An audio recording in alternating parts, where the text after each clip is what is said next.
Now my enormous pleasure to introduce Claudia Gordon, who is no stranger to most of us, but I feel a real privilege today to be introducing her. So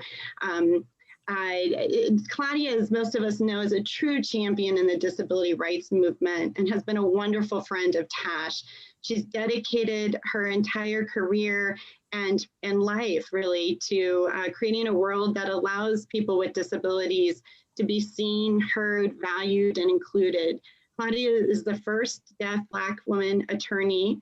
Claudia is a deaf Black woman attorney in the United States, and she's currently employed with T-Mobile, where she oversees government and compliance with accessibility business unit that seeks to remove communication barriers for customers with disabilities.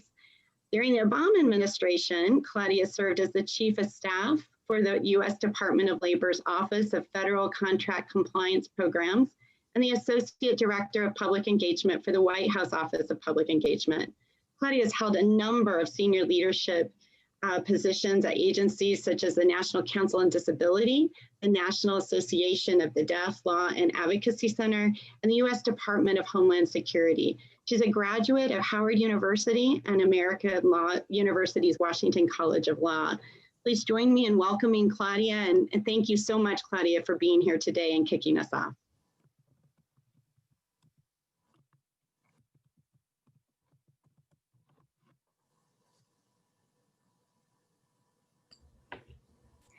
It's great to be with you all today, and I want to thank my interpreter, Tiffany. You're seeing her on the video screen. She's voicing for me. She'll be my voice for today. Actually, she's going to turn her screen off during the event. And I'll go ahead and save some of my comments about Tiffany or things that I'm going to say for another day, and I'll let her just speak for me today. I wanted to thank Serena as well as Ruby for the invitation to join you briefly today. It's nice to see some familiar faces connected. I see Matthew. Matthew is a person that I highly respect, and I think that was the connection I made with Ruby through Matthew during the 25th celebration when I spoke at the ADA rally in Atlanta. And just to fast forward, we marked 30 years, and it's just nice to have that reconnection with everyone today. And it was nice that you all thought of me. I didn't really prepare any comments in depth for this 10 minutes portion. I was trying to think about doing this presentation, and I had so many thoughts stirring, and I was trying to think what I could share. But as we were approaching the ADA 30th celebration back in July, right in the middle of the uprising of Black Lives Matter movement and the riots taking place, it was a heavy time for me. It was a heavy couple of months just being a Black woman, a Black body in America. And I found it difficult for me to switch my consciousness from what was happening, thinking about civil rights, equity, and disability justice, to the racial inequities that were taking place at the time. And so the month of July usually is a beautiful time for our community to reflect on the progress and changes that have been made, to recognize what work still is left to be done. But it really caused me to sit back and reflect. I had to think about my own intersectional identities. And often I felt pulled between the two movements versus disability rights and the Black Lives Matter movement. And I wanted to connect the both of them, because for me, I'm an advocate, as well as you all here today are advocates and leaders in your community. And we're focused on building bridges. So it was really difficult for me to battle with that intersection between both of my identities. I was thinking about individuals who have disabilities who are also Black and brown. And I was thinking about the triple or quadruple marginalizations that they experience. And even within our own disability organization, we see within that system, there are still oppressed groups and marginalized groups within the disability structure based on the color of their skin. So I found myself reflecting heavily upon the ADA and the Black Lives Matter movement. And I just decided that it's time for us to be more conscious of our role and our obligations. We have to think about the benefits and the reach of the ADA. And it has to be able to reach and be beneficial for the entire body of the community. And we have to think about those who are most marginalized. And I really consider myself lucky to be where I am today. But I do know that there are so many others who aren't in my position. Regardless of their potential and regardless of their dreams, they haven't been able to achieve the things that they are capable of achieving. So today, I feel like, especially with the divisive political environment and the racial upheaval, that we're in a critical moment. I think we have to double our efforts. We have to think about disability, civil rights, and justice. We have come so far to just sit back and give up, and we can't go backwards. We have to continue to be vigilant. And that vigilance is not temporary. We're talking about civil rights for all people, and that is what the ADA represented. It was introduced to Congress so that we could focus on, as a country, the disability rights of all individuals. And that means activists and leaders have to stay vigilant, and we have to stay focused. We have to think about the consequences of this upcoming election. And I've been reflecting on this myself.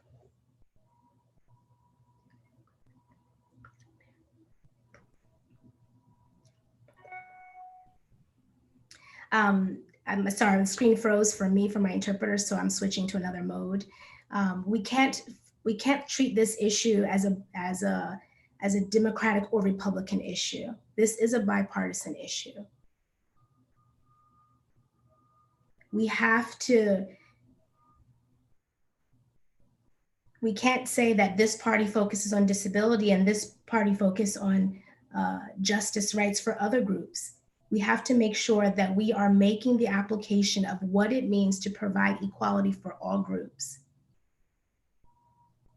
We have to be able to become self-reliant as a group. And we have to be working members of society, and we have to allow that for every member of society. That is important to build individual self-worth.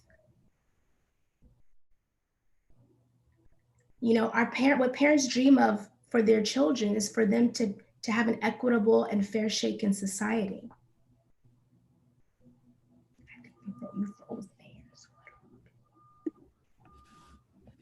This is the interpreter. I don't know if Claudia is frozen for everyone else. I have her on a back channel, that's why I can see her. So I'm going to continue to speak for her on our back channel, so you guys will hear me but not see her, okay? I'm gonna keep hoping. Sorry, technology is always our biggest challenge. But I just wanted to speak just quickly about the ADA and referencing that, and the fact that we have marked 30 years. And I just read a blog post. I'm gonna see if I can pull it up. It was in reference to the ADA, and it said, if ADA was a child, it would be an adult by now. It would be 30 years old. And I'm sure many of you are parents, and if you have adult kids, yeah, you can imagine what that means. At 30 years old, you are a functioning, high-functioning adult. This is not a child anymore. They've embarked upon their career. They've graduated from college. And you compare that to the ADA. There are so many organizations and companies that still react like it's new, like they've never heard of this before. And they act like they don't know what their obligations and responsibilities are. So the blog I read said, if ADA was a child, it would be the oldest infant newborn.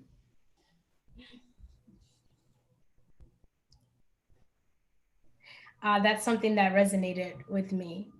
And I'm gonna try to see if I can fix my screen.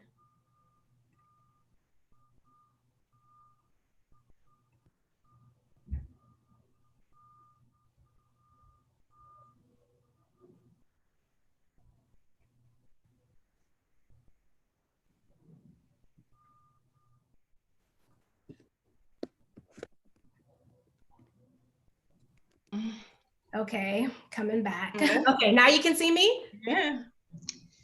Okay. So just getting think back. About the last point. Okay, so just getting back to that last point that I made. And the reason why this is important is because it means that it's an opportunity for companies and organizations who have said, we weren't aware of this. Well, now it's an opportunity for them to get it right the first time. And that was just the point I wanted to make. Another point that I wanted to make briefly, talking about embarking on that 30th year celebration, that means there's a generation of young people who have grown up in America who have not had access to full accommodations. And the reason why is because the full potential of the ADA has not been realized, although groups have been able to embark upon certain opportunities because of the ADA. And so we have seen some of the positive results. But on the other hand, we see often that door is closed. And most recently, we've seen the statistics of unemployment for individuals with disabilities is still high. And you add COVID on top of that, and we're talking about astronomical numbers of individuals losing their jobs at record highs. And this impacts mostly individuals with disabilities. And it's just really been sad to see, especially in terms of healthcare. And then you add job loss on top of that. And it's just an increasing problem that we see. So activists and advocates, we have to be doubly vigilant to make sure those doors of opportunity remain open. We have to make sure that our community receives and is applicable for gainful employment, regardless of their disability. And we want to make sure not to just open the door, but to push it open and to keep it open. And ultimately, we're trying to recover from this challenging time. So we have to make sure that that recovery is not limited to a few, that this recovery is for everyone in society. We can't sit back and we can't allow the recovery to take place and leave individuals with disabilities behind.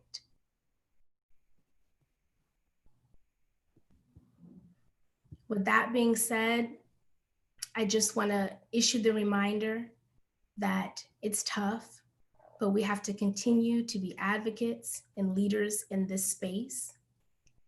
And we can't let the situation take over and force us to sit back. Progress is a straight line. We have to take one step forward. I'm sorry, it's not a straight line. We have to take one step forward and sometimes a step back, and then another step forward. Change happens during the movement, and that movement is never ending. It doesn't have a termination date. So we have to continue to fight for equality, access, and inclusion. And we have to make sure that we are talking about that for all people in the country with disabilities. I'm always grateful for people who have their boots on the ground and are doing the hard work, like you all here today and the board members. And we have an important role at hand, an important role to play. And I'm thankful for your leadership.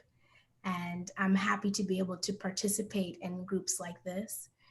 And I think it's time to redefine and reshape how this society views and treats us. Even just talking about remote virtual employment. How often and how long have we been on employers and entities to institute that? Then COVID hits, and now these employers have automatically shifted to a virtual working environment. That's what I mean. These are the things that we cherish and value. People are just jumping on board as society is impacted by these changes. But now we're seeing not only do able-bodied communities, but disabled communities are now reaping the benefits of some of these shifts. So I wish you guys a successful and productive session. Stay safe. Make sure that you register to vote, and make sure the community that you serve has meaningful access to also be able to register to vote, because every vote counts and we can't leave any vote uncounted, regardless of who they are. Thank you so much, and I appreciate your time.